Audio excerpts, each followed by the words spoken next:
अस्सलाम वालेकुम स्टूडेंट्स, मेरा नाम डॉक्टर मोहम्मद अरीज अली मिर्जा है और आज से हम लोग स्टार्ट कर रहे हैं अपने 9th केमिस्ट्री का कोर्स। ठीक है, जैसा कि आपको पता है कि हमने 100% online free scholarship batches launch कर दिए हैं। ठीक है, तो अगर कोई स्टूडेंट इनरोल होना चाहता है तो वो इस नंबर पर हमें व्हाट्सएप करके इनरोल हो सकता है। ठीक है, इस बैच का फायदा क्या है, यहाँ पे आपको तमाम लेक्चर्स दिए जाएंगे, A to Z her concept clear किया जाएगा, साथ साथ में व्हाट्सएप ग्रुप पे नोट्स आएंगे और साथ साथ में टेस्ट और इसके अलावा गाइडेंस जो है वो तमाम सब्जेक्ट्स के हवाले से आपको दी जाएगी। ठीक है, तो देखो स्टार्ट में अभी हम क्या कर रहे हैं, अभी हम सारी चीजें पढ़ेंगे। ठीक है, अभी जैसे chapter 1 fundamental concepts of chemistry से हम स्टार्ट कर रहे हैं, A to Z पूरा कोर्स कवर करेंगे, एक एक न्यूमेरिकल पढ़ेंगे, तमाम चीजें करेंगे। ठीक है, लेकिन जैसे कि मैंने अपने फर्स्ट सेकंड ईयर के लेक्चर्स में बताया है कि एग्जाम क्लियर करना एक अलग आर्ट है।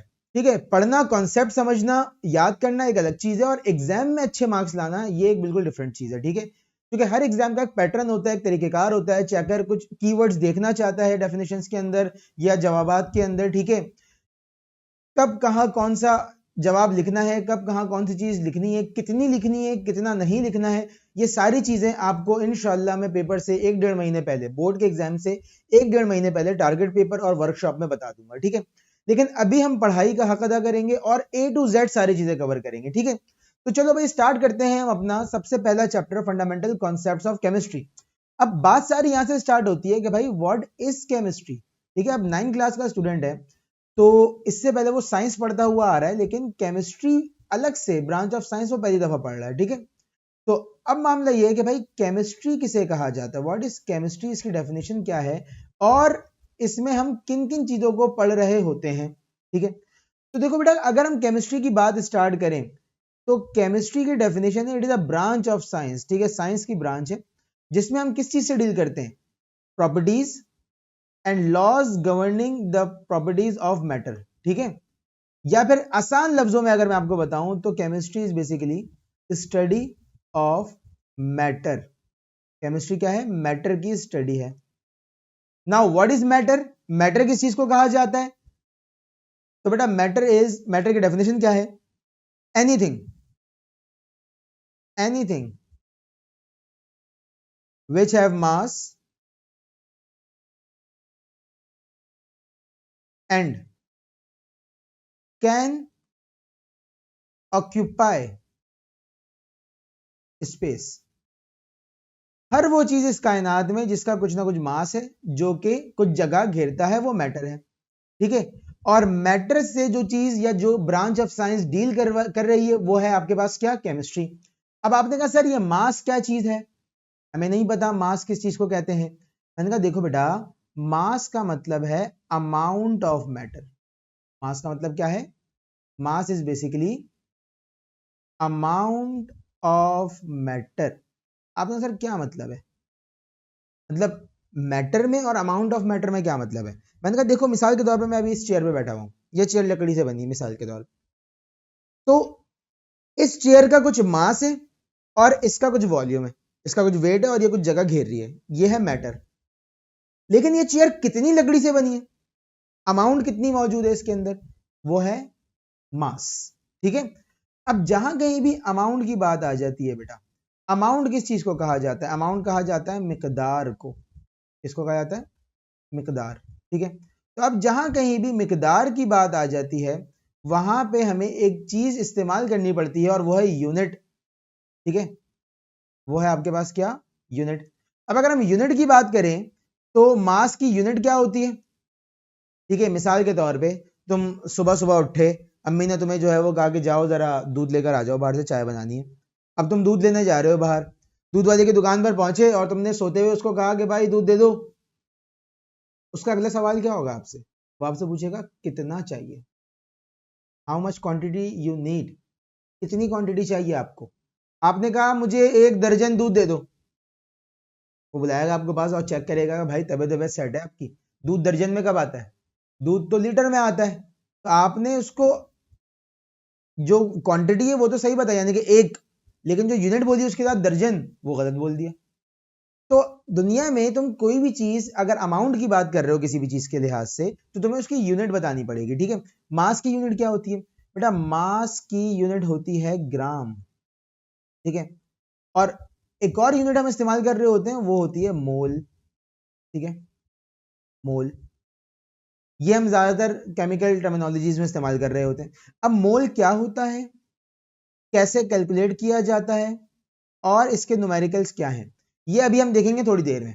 ठीक है, लेकिन सबसे पहले जो चीज हमें देखनी है वो देखनी है बुक से डेफिनेशन ऑफ केमिस्ट्री। ठीक है, डेफिनेशन ऑफ केमिस्ट्री देखेंगे हम, और साथ साथ में क्या देखेंगे हम देखेंगे ब्रांचेस ऑफ केमिस्ट्री। ठीक है, साथ साथ में हम देखेंगे ब्रांचेस ऑफ केमिस्ट्री, और साथ साथ में हम क्या देखेंगे, हम देखेंगे साइंटिस्ट। ठीक है, कि कौन कौन से साइंटिस्ट गुजरे हैं केमिस्ट्री के अंदर। ठीक है, तो कुछ ग्रीक साइंटिस्ट हैं, कुछ मुस्लिम साइंटिस्ट हैं, कुछ मॉडर्न साइंटिस्ट हैं, तीन टाइप्स हैं। ठीक है, ये तीनों सवाल ही बहुत ज्यादा इंपॉर्टेंट है आपके पेपर के एतबार से। ठीक है, ये तीनों सवाल आपके बोर्ड एग्जामिनेशन के एतबार से बहुत ज्यादा इंपॉर्टेंट हैं।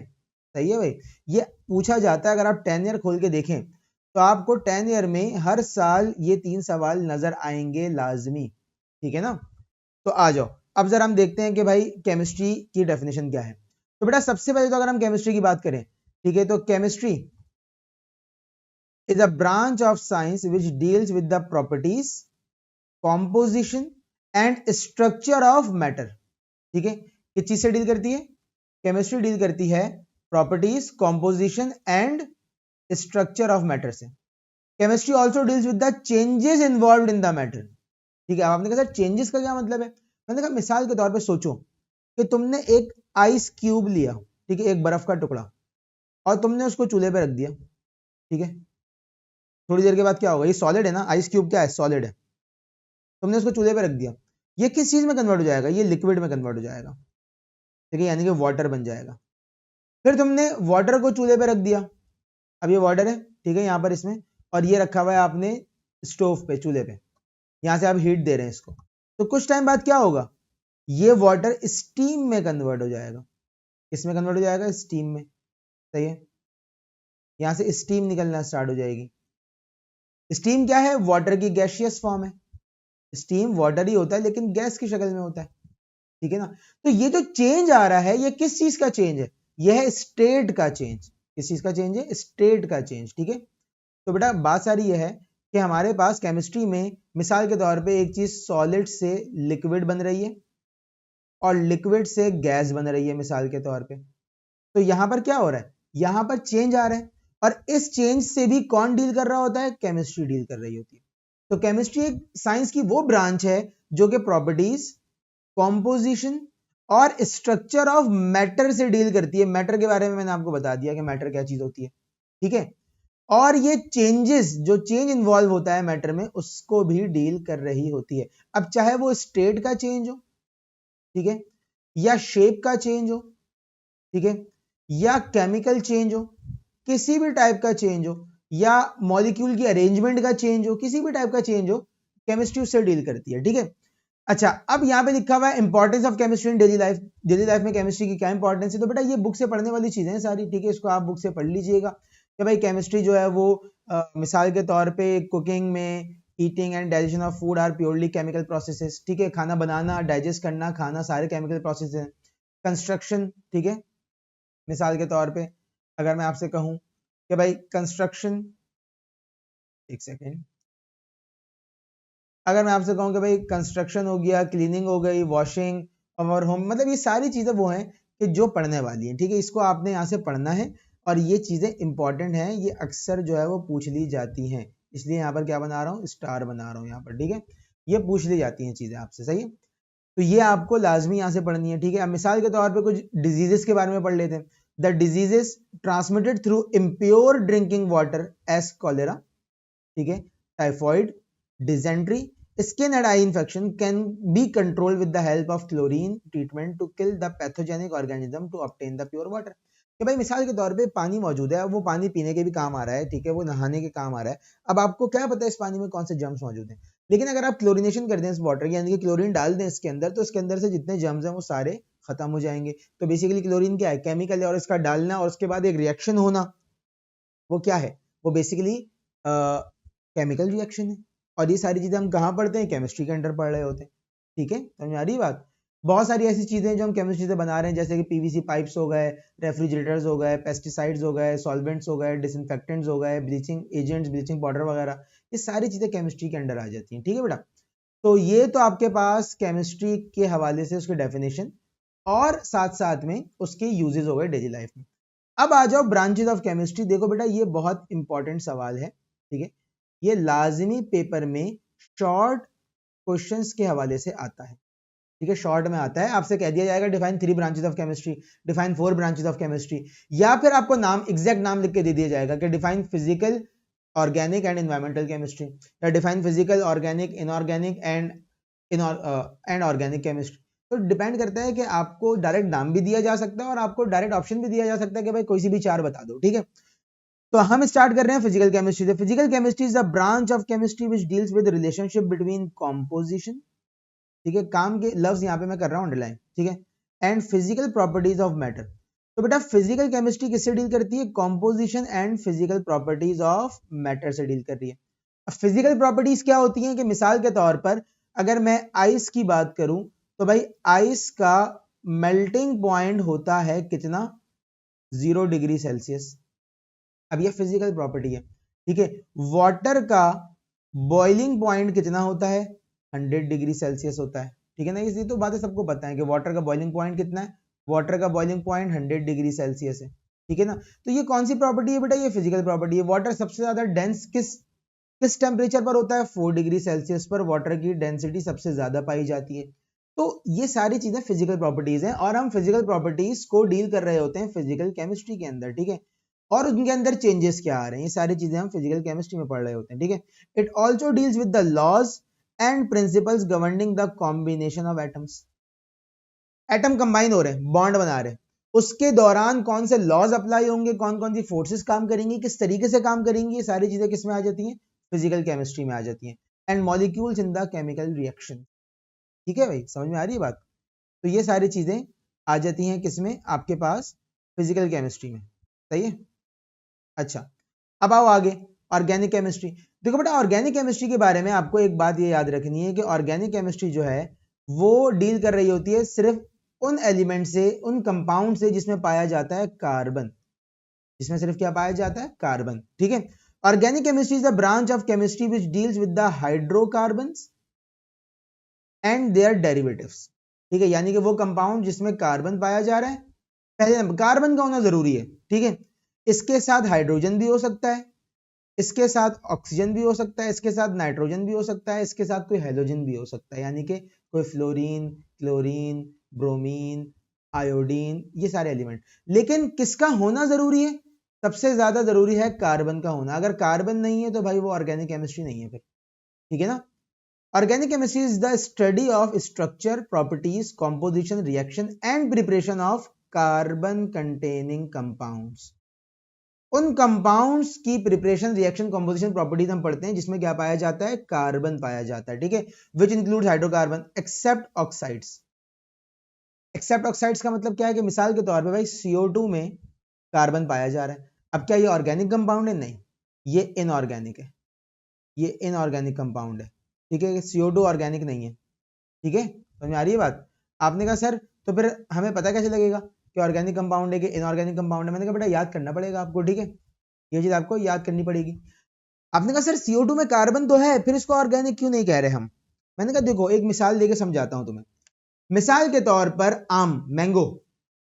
आम एक फल है, मैंगो इज अ फ्रूट।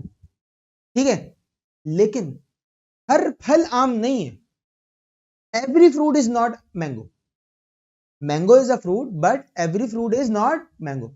इसी तरीके से आम एक फल है लेकिन हर फल आम नहीं है। इसी तरीके से ऑर्गेनिक कंपाउंड में कार्बन का होना जरूरी है लेकिन हर कार्बन कंटेनिंग कंपाउंड ऑर्गेनिक नहीं है। ठीक है, अच्छा जी, कार्बोनेट्स, बाइकार्बोनेट्स भी एंड साइनाइड्स भी जो है वो कार्बन के ऑर्गेनिक नहीं होते। द गैसोलीन, गैसोलीन यानी कि petrol, plastics, detergent, dyes, food additives, natural gas and medicines are studied in organic chemistry. Organic chemistry में क्या क्या पढ़ रहे होते हैं हम? यानी कि गैसोलीन यानी कि वो तमाम चीजें जिससे एनर्जी रिलीज होती है, plastics, detergent, dyes, food additives, जैसे फूड में कलर वगैरह डालते हैं हम, ठीक है, बिरयानी बनाते वक्त फूड कलर डलता है, कस्टर्ड बनाते हैं, एक्स वाई जेड जो बाकी चीजें बना रहे होते हैं फूड कलर ऐड हो रहा होता है, ठीक है। नेचुरल गैस हो गई, मेडिसिन हो गई, ठीक है, ये सारी चीजें हम किसमें पढ़ रहे होते हैं, ऑर्गेनिक केमिस्ट्री में पढ़ रहे होते हैं। अब आ जाओ inorganic chemistry. Inorganic chemistry the branch of chemistry which deals with the study of all elements and their compounds except hydrocarbons, ठीक है। अब मैं आपको जरा एक काम की बात बताता हूँ, बहुत इंपॉर्टेंट एक चीज बताता हूँ। मिसाल के तौर पर हमारे पास केमिस्ट्री है, केमिस्ट्री, ठीक है। केमिस्ट्री में 1 करोड़ कंपाउंड्स हैं, 1 लाख करोड़ कंपाउंड्स हैं, बहुत सारे कंपाउंड्स हैं, ठीक है। आपको पता है केमिस्ट्री में ऑर्गेनिक कंपाउंड यानी कि जिसमें सिर्फ कार्बन पाया जा रहा है वो ज्यादा है इनऑर्गेनिक के मुकाबले में। ओनली कार्बन कंटेनिंग यानी कि इसमें कार्बन होना जरूरी है, वो इनऑर्गेनिक से ज्यादा है। इनऑर्गेनिक में क्या है, इनऑर्गेनिक में तमाम कंपाउंड्स पाए जा रहे हैं, इनऑर्गेनिक में तमाम एलिमेंट्स के, ऑल एलिमेंट्स के कंपाउंड्स होते हैं, ठीक है, लेकिन स्टिल ऑर्गेनिक कंपाउंड ज्यादा है इनऑर्गेनिक से। ऐसा क्यों है, कार्बन ने इतनी बड़ी ब्रांच अलग क्यों बना दी है केमिस्ट्री की? इसका रीजन है, इसके रीजन को कहा जाता है कैटिनेशन, ठीक है। अब देखो यहाँ बहुत इंपॉर्टेंट बात बता रहा हूँ, तुम्हारी बुक में नहीं लिखी हुई है, ठीक है, 9th क्लास की बुक में नहीं है। रीजन है कैटिनेशन, ठीक है। कैटिनेशन का मतलब क्या होता है बेटा, कैटिनेशन कहा जाता है जब कार्बन लंबी लंबी चेन्स बनाना शुरू कर दे, अपने साथ ही जुड़ना स्टार्ट हो जाए, ठीक है। इस वजह से कार्बन बहुत सारे वैरायटी ऑफ कंपाउंड्स बना सकता है, इस वजह से इतनी बड़ी ब्रांच ऑर्गेनिक केमिस्ट्री सिर्फ कार्बन के ऊपर बेस करती है। यानी कि आपका जो पीरियोडिक टेबल है, आगे मैं आपको पीरियोडिक टेबल के चैप्टर में पढ़ाऊंगा, वो आपका जो पीरियोडिक टेबल है उसमें 118 एलिमेंट है। कितने एलिमेंट है, 118, 118। यानी कि 118 में से 117 एलिमेंट एक तरफ और अकेला कार्बन एक तरफ। पूरी ब्रांच ऑफ केमिस्ट्री बना दी है इसने, पूरी ब्रांच अलग हो गई है इसकी, ठीक है ना। तो ऐसा क्यों हुआ है? वैसे तो ऑर्गेनिक केमिस्ट्री का चैप्टर हमें मैट्रिक क्लास में पढ़ना है, अभी मैंने जस्ट ओवरव्यू दे दिया आपको उसका, ठीक है। These compounds are generally obtained from non-living things. ये कंपाउंड नॉन लिविंग थिंग से मिलते हैं हमें। It is applicable in all areas of chemical industry, हर जगह ही इस्तेमाल हो रहे होते हैं, such as glass, cement, ceramic, metallurgy, XYZ, इसके अलावा और जगहों पर भी इस्तेमाल हो रहे होते हैं। अब आ जाओ जरा बायोकेमिस्ट्री में। अब अगर हम बायोकेमिस्ट्री की बात करते हैं तो बेटा biochemistry is a branch of chemistry which deals with the compound of living organism. बेटा बायो का मतलब क्या होता है, बायो का मतलब होता है लाइफ, ठीक है। बायो का मतलब होता है लाइफ, और केमिस्ट्री का मतलब क्या है कि भाई लिविंग थिंग्स में जो कंपाउंड्स पाए जा रहे हैं, ठीक है। केमिस्ट्री का मतलब मैंने आपको बताया स्टडी ऑफ मैटर है, ठीक है। केमिस्ट्री का मतलब है study of matter.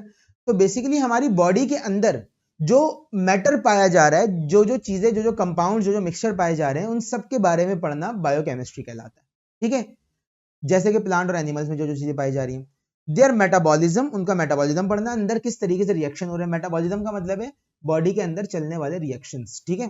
And synthesis, किस तरीके से चीजें बन रही हैं बॉडी में, in the living body, such as carbohydrate, जैसे कि ग्लूकोज हो गया, ठीक है, प्रोटीन्स हो गए, फैट्स हो गए।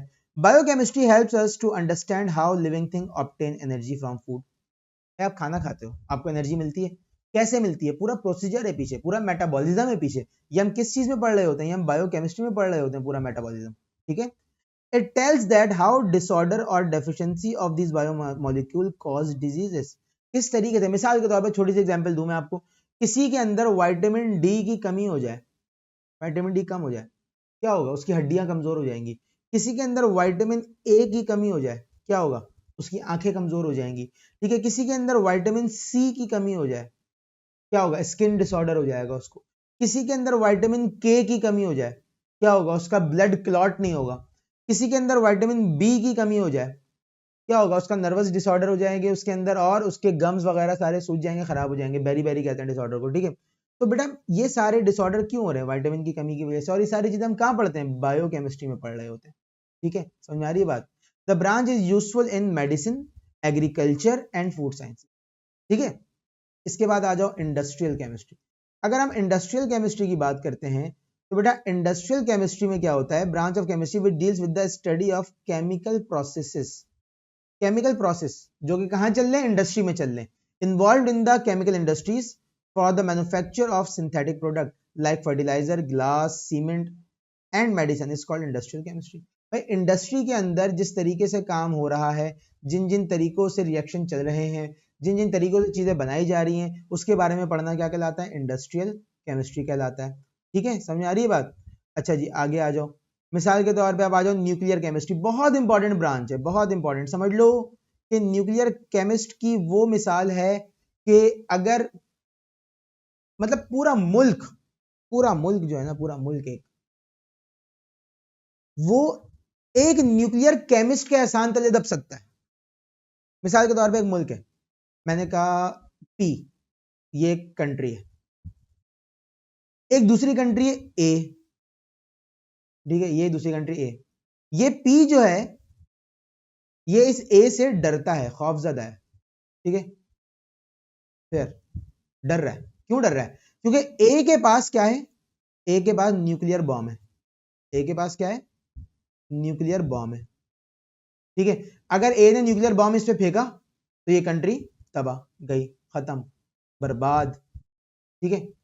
लेकिन लेकिन एक न्यूक्लियर केमिस्ट आया, एक न्यूक्लियर साइंटिस्ट आया, उसने क्या करा? उसने पी को भी न्यूक्लियर बॉम्ब बना के दे दिया। अब पी जो है वो ए के साथ भी, आई के साथ भी, सबके साथ आंखों में आंखें डाल के बात करता है। क्यों भाई? क्योंकि अब इन सबको पता है कि भाई उसके पास भी न्यूक्लियर बॉम्ब है, ये भी हमें नुकसान पहुंचा सकता है, ठीक है। वो अलग बात है कि उस न्यूक्लियर बॉम्ब बनाने वाले साइंटिस्ट को हमने खुद ही कैद कर दिया था जेल के अंदर। लेकिन कहने का मकसद ये है कि भाई न्यूक्लियर केमिस्ट्री बहुत वास्ट, बहुत इंटरेस्टिंग, बहुत ज्यादा डिमांडिंग केमिस्ट्री की ब्रांच है। इसमें जाने वाले मतलब वो होते हैं कि जो best of the best minds होते हैं, ठीक है ना। Nuclear chemistry is a branch of chemistry which deals with the radioactivity, nuclear processes and properties of radioactive substances. Radioactive elements are widely used in medicine as diagnostic tool. जैसे कि मिसाल के तौर पे आपने नाम सुना होगा कीमोथेरेपी का। कीमोथेरेपी कब होती है? कैंसर वाले पेशेंट्स को कराई जाती है। क्या होती है बेटा? उसमें न्यूक्लियर केमिस्ट्री इन्वॉल्व होती है, रेडियो एक्टिव आइसोटोप्स इन्वॉल्व होते हैं, और जहां पे भी रेडियो एक्टिविटी के जिक्र आ जाए, रेडियो एक्टिविटी का जिक्र, वो न्यूक्लियर केमिस्ट्री बन जाती है, ठीक है। And as a means of treatment specially for cancer, देखो आगे वही बात, preservation of food and generation of electric power through nuclear power reactors, electricity भी प्रोड्यूस करते हैं हम इससे, ठीक है। इन्वायरमेंटल केमिस्ट्री क्या है? Branch of chemistry which deals with the study of interaction of chemical material and their effect on environment. मिसाल के तौर पे एक फैक्ट्री है, उसके अंदर इंडस्ट्रियल प्रोसेस चल रहा है, ठीक है, उससे धुआं निकल रहा है। अब वो धुआं क्या हुआ? वो आसमान में फैल गया। उस स्मॉग में H2SO4 था, HCl था, बहुत सारी गैसेस मिक्स थी। अब जब बारिश हुई तो क्या होगा? वो आप लोगों के ऊपर बरसेगा, आपकी स्किन खराब करेगा। तो इन्वायरमेंटल केमिस्ट्री है पूरी, इसके अंदर हम लोग ये सारी चीजें पढ़ रहे होते हैं। पर्सनल हाइजीन हम देखते हैं इसके अंदर, पॉल्यूशन देखते हैं, हेल्थ हैजर्ड्स देखते हैं, important areas of environmental chemistry. Analytical chemistry बेटा, एनालिसिस कहा जाता है मुशाहिदा करने को, मुशाहिदा करने को तो ऑब्जर्वेशन कहते हैं, एनालिसिस कहा जाता है किसी चीज को तोड़ के पढ़ना, ठीक है, किसी चीज को तोड़ के ऑब्जर्व करके पढ़ना उसको। एनालिटिकल केमिस्ट्री में हम क्या करते हैं? हम कैलकुलेटिव केमिस्ट्री पढ़ रहे होते हैं, ठीक है। Analytical chemistry is a branch of chemistry which deals with the separation and analysis of kind, quality and quantity of various components. मिसाल के तौर पे मैंने आपसे कहा कि भाई मेरे पास यहां पर 4 गिलास रखे हुए हैं और इन चारों गिलासों में पानी मौजूद है। मैंने आपसे कहा है जरा इन चारों पानी के सैंपल्स को टेस्ट कर लो कि इन चारों में से सबसे ज्यादा प्योर कौन है। तो आप देखेंगे कि भाई इन चारों में से माइक्रो ऑर्गेनिज्म, कोई बैक्टीरिया तो नहीं पाया जा रहा है किसी गिलास में, कोई और मसला तो नहीं हो रहा, पीएच तो चेंज नहीं है, कोई एसिड तो नहीं गिरा हुआ, कोई बेस तो नहीं गिरा हुआ, क्या इसके अंदर कोई मसला तो नहीं आया हुआ। ये सारी चीजें हम किस में पढ़ते हैं? एनालिटिकल केमिस्ट्री में पढ़ते हैं। और एनालिसिस करने के बहुत सारे तरीकेकार होते हैं, केमिस्ट्री के बहुत सारे तरीकेकार है एनालिसिस करने के, ठीक है। जैसे कि उसमें तो क्रोमेटोग्राफी आ गया, इलेक्ट्रोफोरेसिस आ गया, स्पेक्ट्रोस्कोपी आ गया, ये सारी चीजें आगे चल के पढ़नी है हमें। इसके बाद मेडिसिनल केमिस्ट्री आ गई, the branch of chemistry which deals with the synthetic organic chemistry, ठीक है, मेडिसिन के बनने की केमिस्ट्री। फार्माकोलॉजी, फार्माकोलॉजी क्या होती है बेटा?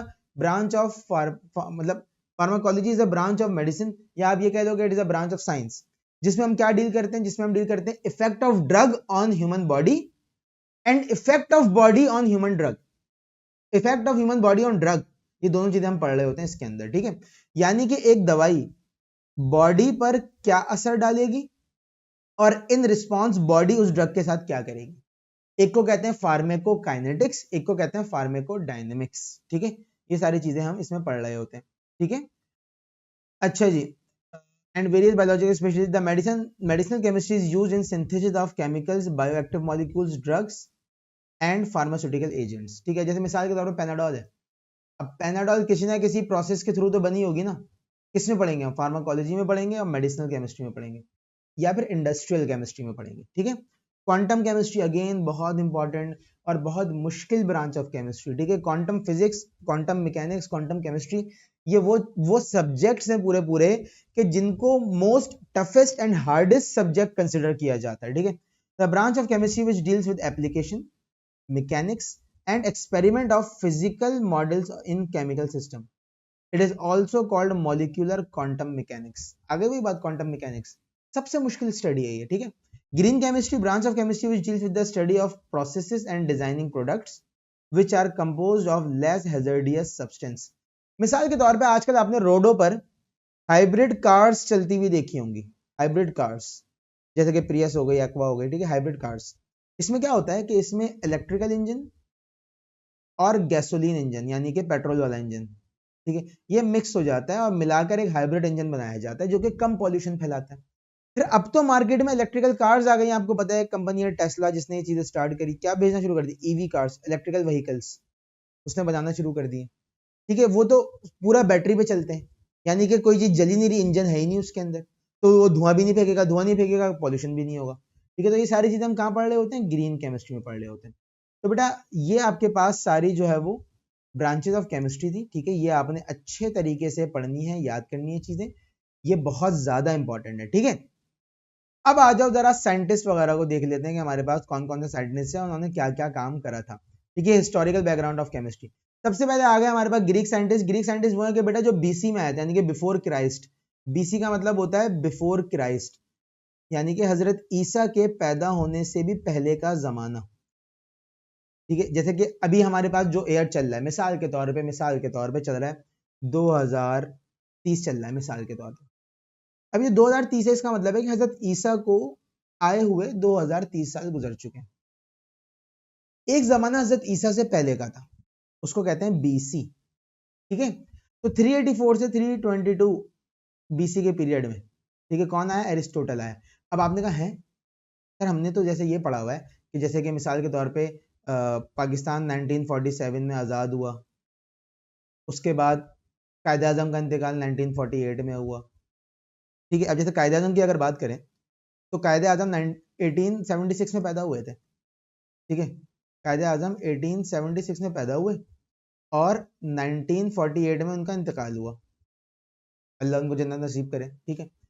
अब आपने कहा सर हमने तो ये पढ़ा है कि ये देखिए 1876 छोटी वैल्यू है और 1948 बड़ी वैल्यू है, यहां पर ये क्या लिखा हुआ है 384 से 322, इसका मतलब क्या है।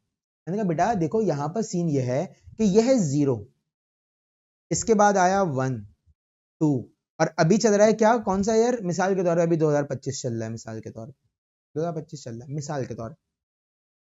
तो ये आप 0 से आगे बढ़ रहे हो डेट को लेके। यहाँ पे हजरत ईसा आए थे, यहाँ पे हजरत ईसा को क्राइस्ट कहा जाता है, ठीक है।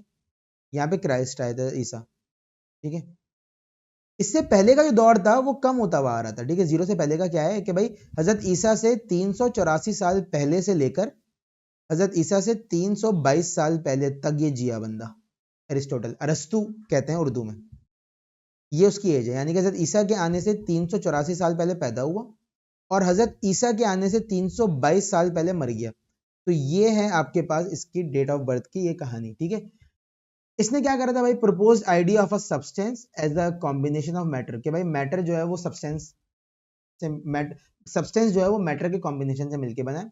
And form describe theory of 4 element that is fire, water, earth, air. Greek scientist था प्लेटो, ठीक है। इन्होंने क्या करा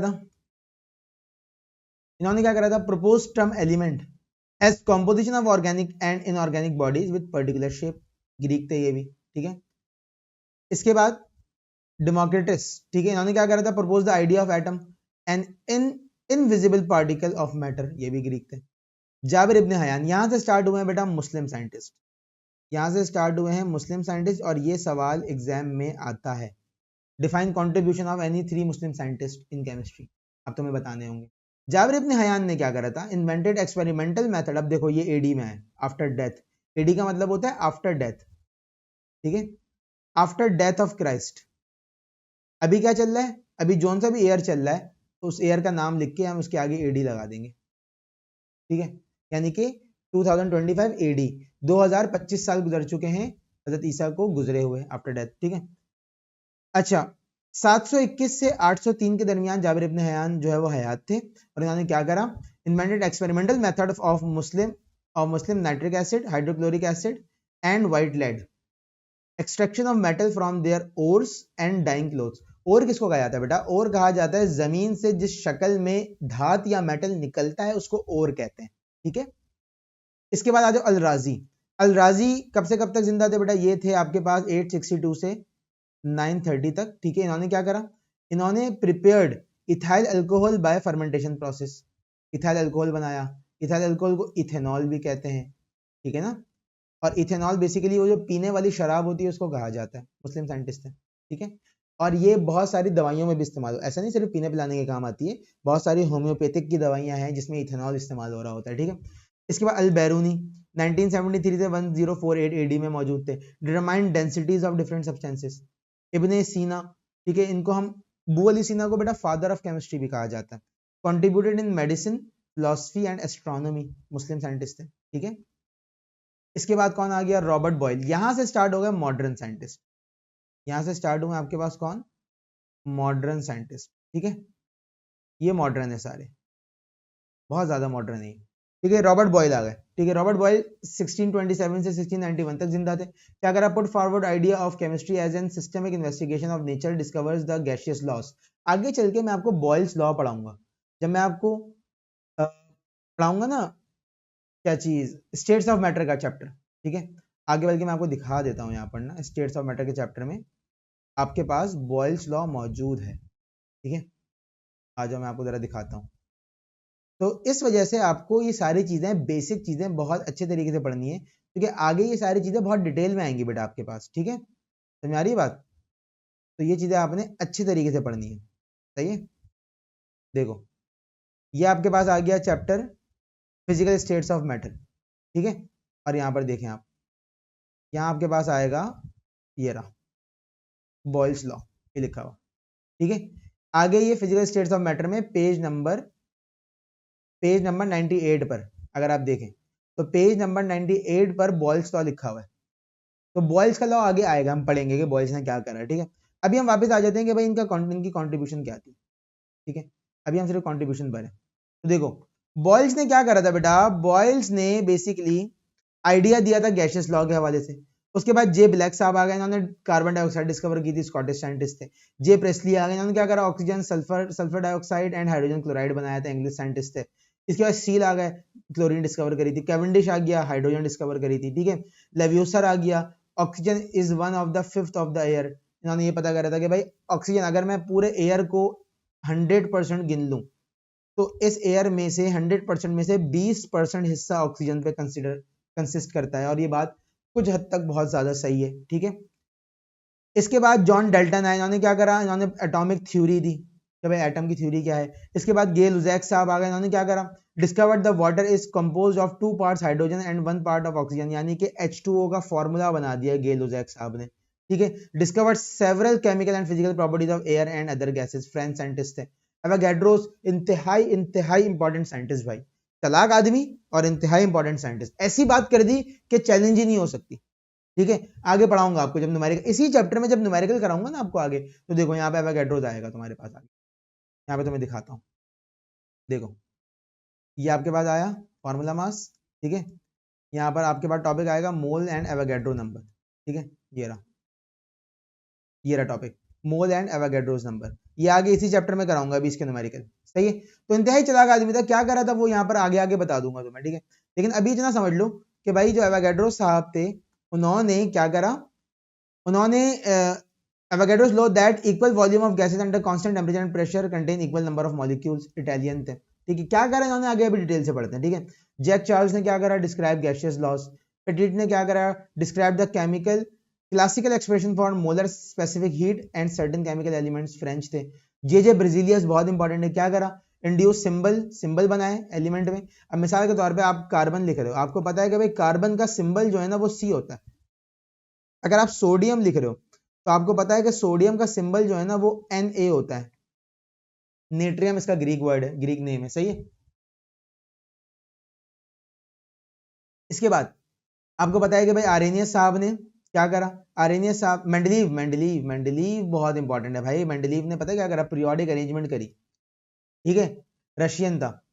आरेनियस ने क्या करा, आरेनियस ने एसिड बेस थ्योरी दी, ठीक है। फ्राइडे ने इलेक्ट्रिकल कंडक्टिविटी के ऊपर काम करा, इलेक्ट्रोमैग्नेटिज्म, इलेक्ट्रोकेमिस्ट्री के ऊपर काम करा इसने, ठीक है। J Thomson discharge tube experiment, यानी कि जो बल्ब ट्यूबलाइट जल रही है सारी आपके घरों के अंदर, जे थॉमसन ने करा, डिस्कवर और इलेक्ट्रॉन को डिस्कवर किया, ठीक है।